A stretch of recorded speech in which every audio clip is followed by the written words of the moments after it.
Uniform civil code को लेकर गृह मंत्री की तरफ से एक बड़ा बयान आया है। उन्होंने कहा है कि कॉमन सिविल कोड की दिशा में हम आगे बढ़ रहे हैं।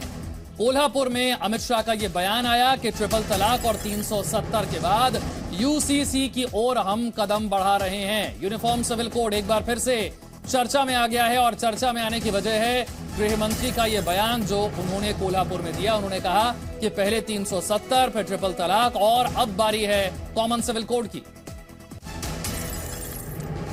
मुझे बताओ, आप कभी लोग सोचते थे कि ट्रिपल तलाक इस देश में खत्म हो जाएगा? बोलो, कोल्हापुर वालों सोचते थे क्या? मोदी जी ने एक ही झटके में ट्रिपल तलाक को समाप्त कर मुस्लिम महिलाओं को अपना अधिकार देने का काम किया है। मित्रों, अधिकार। आज भारतीय जनता पार्टी की सरकार है, कॉमन सिविल कोड की दिशा में आगे बढ़ गई। और आप कभी सोचते थे क्या? नारा तो हम कभी सभी लोग लगाते थे, छोटे से तख्ते लगाते थे, जहां हुए बलिदान मुखर्जी वो कश्मीर हमारा है। एक देश में दो निशान, दो प्रधान, दो विधान नहीं चलेंगे। परंतु कभी आप सोचते थे धारा 370 हटेगी? बताओ भाई, कल्पना आती थी क्या ऐसी? जरा जोर से बोलो। 5 अगस्त 2019 को मोदी जी ने कलम के एक झटके से धारा 370 और 35 को उखाड़कर फेंक दिया। और अब आपको 3 तस्वीरें दिखाते हैं। ट्रिपल तलाक और अनुच्छेद 370 खत्म करने के बाद क्या यूसीसी की तैयारी वाकई है? केंद्रीय गृह मंत्री अमित शाह ने यूनिफॉर्म सिविल कोड को लेकर एक बड़ा इशारा तो कर दिया है। क्या यह बीजेपी का मिशन 2024 है? यानी कि लोकसभा चुनाव से पहले मोदी सरकार क्या कोई बड़ा कदम उठा सकती है? यूनिफॉर्म सिविल कोड को लेकर चर्चा ये कोई आज से नहीं हो रही है। बीते कई सालों से यूनिफॉर्म सिविल कोड को लेकर चर्चा होती आई है।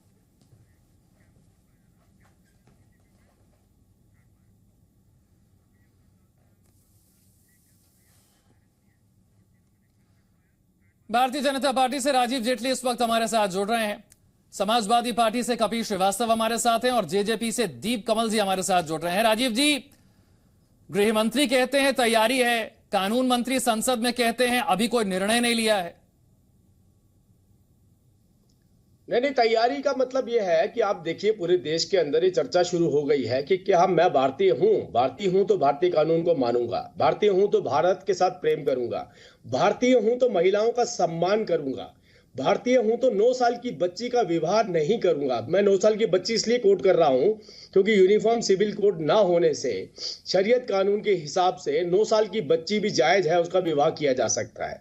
भारतीय होते हुए ये अत्याचार नहीं करूंगा।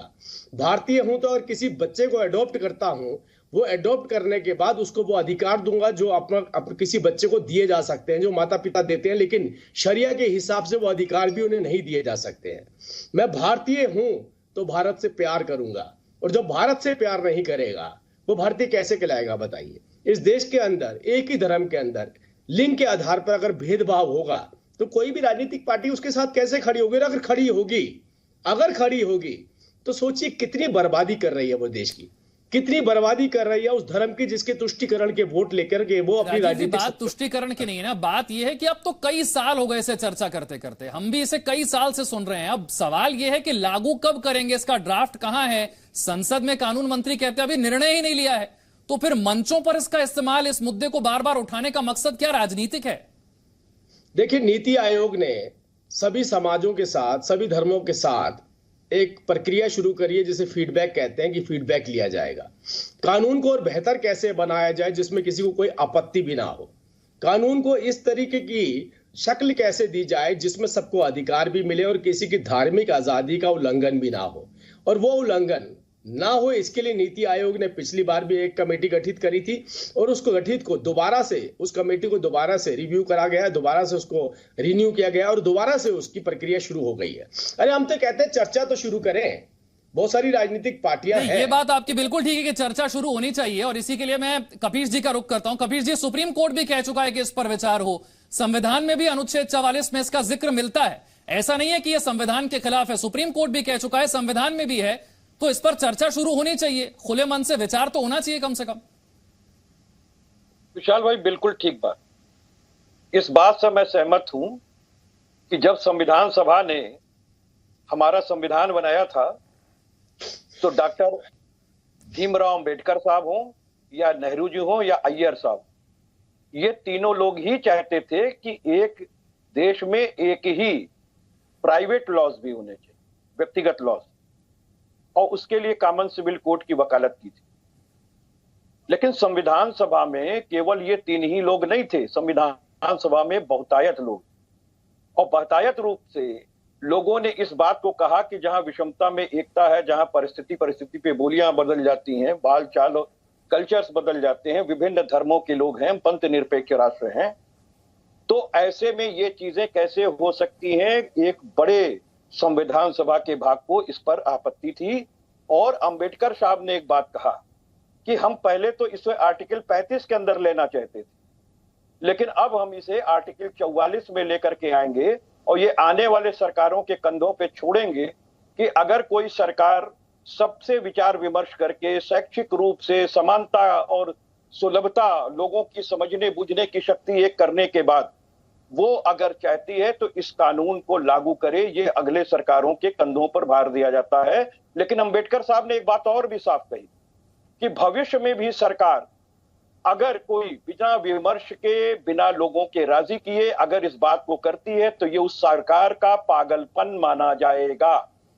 क्योंकि अंबेडकर सबकी सहमति से विचार विमर्श करके आए तो कोई दिक्कत नहीं है। आप ये कह रहे हैं कि कॉमन सिविल कोड से कोई दिक्कत नहीं है, सबसे बातचीत हो, सबका सुझाव हो, सबकी सहमति हो, दिक्कत कोई नहीं है, विरोध नहीं कर रहे। दीप कमल जी, आपको भी लगता है सबकी सहमति से, सबके विचार विमर्श से आए तो क्या दिक्कत है कॉमन सिविल कोड में? बिल्कुल ठीक बात है, सबकी सहमति से और सबको साथ लेकर ही, और एकदम से नहीं, धीरे धीरे जैसा रिस्पांस मिले, जैसा उसके ऊपर लोगों का फीडबैक हो, उसके हिसाब से आगे बढ़ना चाहिए। और मेरे ख्याल से केंद्रीय गृह मंत्री जी ने उसी की तरफ इशारा किया है कि राज्य सरकारों ने अपने स्तर पर इस दिशा में पहल की है। देश में कोई एकदम से कोई आमूलचूल परिवर्तन नहीं हो रहा है, लेकिन जो चीजें एक देश में होते हुए संविधान के कम से कम जो लॉ है और जो लॉ एंड ऑर्डर या कानून या फिर अदालतों के दायरे की बातें हैं, वहां कम से कम धर्म के आधार पर अलग अलग तरीके की आजादी या अलग अलग तरीके की पाबंदियां नहीं होनी चाहिए।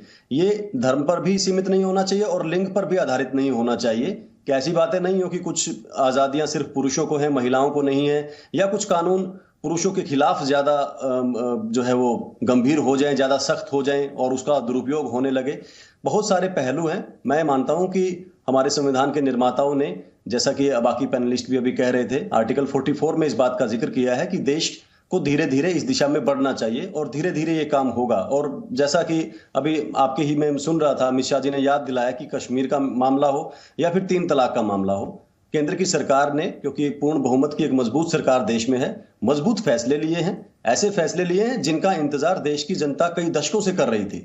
तो ऐसे धीरे धीरे फैसले आज ही की सरकार ले सकती है। ठीक है, आप कह रहे हैं कि जो इन फैसलों का इंतजार हो रहा था वो फैसले लिए गए, तो ये फैसला भी लिया जाएगा। राजीव जी, अब तो विपक्षी पार्टियां कह रही हैं कि भाई आप लेकर तो आइए ड्राफ्ट, आप चर्चा तो कीजिए, हमारे साथ बैठिए तो सही, सिर्फ मंचों पर इस मुद्दे का इस्तेमाल मत कीजिए, विपक्षी पार्टियों को लेकर बैठिए, चर्चा कीजिए। विशाल जी, एक बार ये सभी राजनीतिक पार्टियां भारतीय जनता पार्टी को छोड़ करके बताइए, भारतीय जनता पार्टी हरियाणा में इसकी वकालत करती है, भारतीय जनता पार्टी इसकी महाराष्ट्र में वकालत करती है, भारतीय जनता पार्टी उत्तर प्रदेश में वकालत करती है, सभी राज्यों में जहां पर भारतीय जनता पार्टी की सरकार है। मैं कहता हूं राजनीतिक तौर पर एक बार ये मंच पर खड़े होके इनका जो शीर्ष नेतृत्व है वो, हाँ मैं बता रहा हूं, वकालत कर रही है, बीच में नहीं, आप तो ऐसे कर रहे। अरे श्रीवास्तव जी, मौलवी मत बनिए, आप समाजवादी पार्टी से हैं, आप मुझे बोलने दीजिए। आपके पास पूरा समय दूंगा। राजीव जी जल्दी से अपनी बात पूरी कर लें, फिर आपके पास ही आ रहा हूं। मैं कह रहा हूं कि एक बार ये चर्चा ये राजनीतिक पार्टियों का शीर्ष नेतृत्व मंच पे खड़ा होकर कर दे, क्या मुसलमान भाइयों, हमें अपनी महिलाओं को भी अधिकार देने चाहिए, हम इसकी वकालत करते हैं। केंद्र सरकार राजीव जी, ये तो दूसरी पार्टियों पर फिर जिम्मेदारी डालने वाली बात हो गई ना। ये आपका एजेंडा है ना कॉमन सिविल कोड, उनकी पॉलिटिकल पार्टी का नहीं है, तो आप उनसे उम्मीद क्यों कर रहे हैं? आप ड्राफ्ट लेकर आइए, वो चर्चा करेंगे। विशाल जी, वो क्या इस देश के बाहर रहते हैं? क्या वो पाकिस्तान रहते हैं, बांग्लादेश रहते हैं? ठीक है ना, सारी पार्टियों ने अपने एजेंडा तय कर रखे हैं। नहीं, मैं ये भी कहता हूं, अगर ये भी कहता हूं पाकिस्तान भी रहते होते ना तो पाकिस्तान में भी कानून है ये, इंडोनेशिया में भी कानून है ये, मलेशिया और में भी कानून है। राजीव जी वो कहां मना कर रहे हैं? वो तो कह रहे हैं ना आप ड्राफ्ट रख दीजिए सामने, चर्चा कर लीजिए। वो कहां मना कर रहे हैं? कपीश जी तो कह रहे हैं लेकर आ जाइए ड्राफ्ट, कर लीजिए चर्चा। एक बार अखिलेश यादव जी केवल एक बार स्टेटमेंट दे दें, एक बार दे दें ऑफिशियल स्टेटमेंट कि हम यूनिफॉर्म सिविल कोड के पक्षधर हैं। एक बार बोलने में क्या जाता है आपका? अरे बड़ी दुआएं देंगी महिलाएं आपको, जिनका वो कपीश जी, आए हैं ना, कपीश जी वो पूरा समाज है, वो पूरा धर्म आपको दुआएं देगा। वो कह रहे हैं सार्वजनिक मंच से कम कबूल तो कीजिए कि हाँ कॉमन सिविल कोड होना चाहिए, फिर चर्चा कर लेंगे। पहली बात तो ये है कि बाबा साहब भीमराव अंबेडकर के संविधान ने जिस अनुच्छेद के अंदर ये दिया है, वो अनुच्छेद स्टेज पर खड़े होकर डिस्कशन के लिए नहीं है। अरे भाई और ये बाबा साहब तो इसके पक्षधर रहे हैं। नेहरू जी ने इसकी खिलाफत करी थी। जब हिंदू कोड बिल आ रहा था तो नेहरू जी थे इसकी खिलाफत करने वाले की। मुस्लिम यहाँ के डर जाएंगे, मुसलमानों के साथ भेदभाव नहीं होने दूंगा, उनके कानून के हिसाब से जीने दूंगा। नेहरू जी थे। बाबा साहब तब भी कहा राजनीति करने के लिए लाना चाहते हैं। इनको कोई कॉमन सिविल कोड से कोई मतलब नहीं, कोई जानकारी नहीं है। ये बिना जानकारी के बोल रहे हैं, कानून का मतलब नहीं।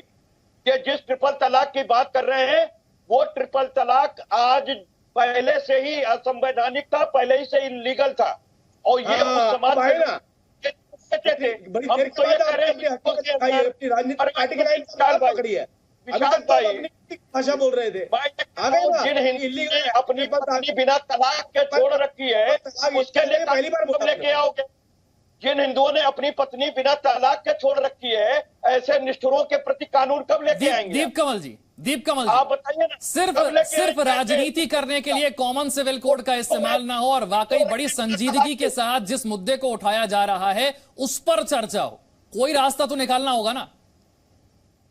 देखिए, रास्ता सभी राजनीतिक दलों को कम से कम खुले दिल से अपने देश के सभी वर्गों के बारे में, देश की महिलाओं के बारे में और देश की आगे बढ़ने की जो एक तरक्की की जो रफ्तार होनी चाहिए उसके बारे में सोचना होगा। ये नहीं होना चाहिए कि अगर आज की सरकार, भारतीय जनता पार्टी की सरकार कुछ कह रही है तो विपक्षी दल एकदम से उछल पड़े और उसका विरोध करने के लिए सीधा सामने अपनी बातें रखने लगे। कम से कम उनको पहले देश का सोचना चाहिए और यही हाल आज की सरकार के लिए भी लागू है कि उनको भी कोई बात वोटों के लिए नहीं, सिर्फ देश के लिए उस हिसाब से सोचनी चाहिए। आप जो कह रहे हैं कि सबको सहमति, मैं मानता हूं कि ऐसी डिबेट जिस तरीके से हम कर रहे हैं, ऐसी जब शुरुआत होगी, जब एक बड़े मंच पर बड़े नेता बोलेंगे तो सब जगह पर इसकी चर्चा होगी और धीरे धीरे लोग एक विरोध के बाद कम से कम रियलाइज भी करेंगे कि विरोध तो हम कर रहे हैं, लेकिन क्या हमने मुस्लिम महिलाओं को, जो दूसरे धर्म के अलग लोग हैं, जो सिर्फ एक किसी कायदे से बंध गए हैं और कुछ धर्म गुरुओं की बातों में बंध गए हैं और वहां से निकल ही नहीं पा रहे हैं, क्या उसकी मदद सरकार को नहीं करनी चाहिए? क्या शिक्षित लोगों को, शिक्षित वर्ग को, जो नेतृत्व कर रहे हैं, उनकी जिम्मेदारी नहीं बनती है कि कोई एक ऐसा प्रारूप बनाकर दे, कोई रास्ता बनाकर दे ताकि लोग वहां से निकले धीरे धीरे? बात कर रहा था राजीव जी, क्या होता है ना संसद में जब आप कहते थे कि अभी तो लॉ कमीशन विचार कर रहा है, अभी तो हमने कब लागू करना है कानून निर्णय नहीं लिया है, फिर आप मंच पर कह देते हैं कि हम तो यूसीसी की दिशा में बड़ी तेजी से, तो दूसरे जो विपक्षी दल हैं उन्हें लगता है कि आप सिर्फ वोट बटोरने के लिए कह रहे हैं और फिर इसीलिए उन्हें अपने वोट बैंक का डर सताने लगता है, आपका विरोध शुरू कर देते हैं। तो बोलिए ना, मेरा विरोध करें, अभी जोर जोर से चिल्लाकर बोले बीच में, हमें चाहिए यूसीसी, हमें चाहिए यूसीसी। मेरा विरोध करें, मेरे खिलाफ खड़े हो जाए, भारतीय जनता पार्टी के खिलाफ नारे लगाए, भारतीय जनता पार्टी के खिलाफ सड़कों पर उतर जाए। कबीर जी एक एक करके ना, ऐसे दर्शक समझ नहीं पाते आपकी बात को। आप चाहते हैं ना आपकी बात समझे दर्शक, तो जरा एक एक करके बोलते हैं। राजीव जी बात पूरी कर लें, फिर आप बोल लीजिएगा। राजीव जी बात पूरी कीजिए जल्दी से। अपनी पत्नी को संजीदगी, सीरियसनेस मिसिंग है क्या? सीरियस नहीं है दल राजीव जेटली? नहीं लेके आएंगे। नहीं, ये आप दिख रहे हैं ना आपको, ये क्या बीच में शोर मचाने का मतलब ही है। ठीक है, इस तरीके से नहीं होगा। एक बार फिर से जरा सुन लेते हैं कि गृह मंत्री ने कहा क्या, फिर चर्चा को आगे बढ़ाते हैं। मुझे बताओ, आप कभी लोग सोचते थे कि ट्रिपल तलाक इस देश में खत्म हो जाएगा? बोलो कोल्हापुर वालों, सोचते थे क्या? मोदी जी ने एक ही झटके में ट्रिपल तलाक को समाप्त कर मुस्लिम महिलाओं को अपना अधिकार देने का काम किया है। मित्रों, अधिकार आज भारतीय जनता पार्टी की सरकार है, कॉमन सिविल कोड की दिशा में आगे बढ़ गई। और आप कभी सोचते थे क्या? नारा तो हम कभी सभी लोग लगाते थे छोटे से तख्ते लगाते थे, जहां हुए बलिदान मुखर्जी वो कश्मीर हमारा है। एक देश में दो निशान, दो प्रधान, दो विधान नहीं चलेंगे। परंतु कभी आप सोचते थे धारा 370 हटेगी? बताओ भाई, कल्पना आती थी क्या ऐसी? जरा जोर से बोलो।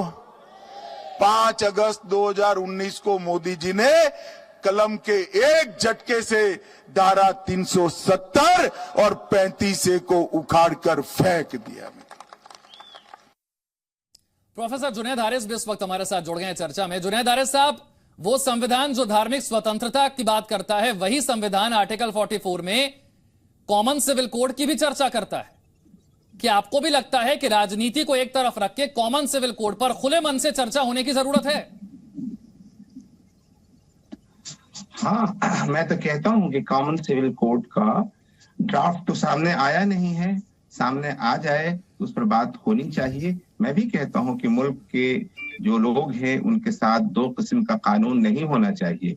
मैं आप कानून की बात आई है तो मैं आपको बता भी दूं कि अगर दलित क्रिश्चियन हो जाए और मुसलमान हो जाए तो उसका रिजर्वेशन खत्म हो जाता है, जबकि ये कहा जाता है कि कास्ट सिस्टम जहां पर है वहां पर इस्लाम में और क्रिश्चियनिटी में नहीं है, जबकि बुद्धिज्म और जैनिज्म और सिखिज्म में भी कास्ट सिस्टम नहीं है।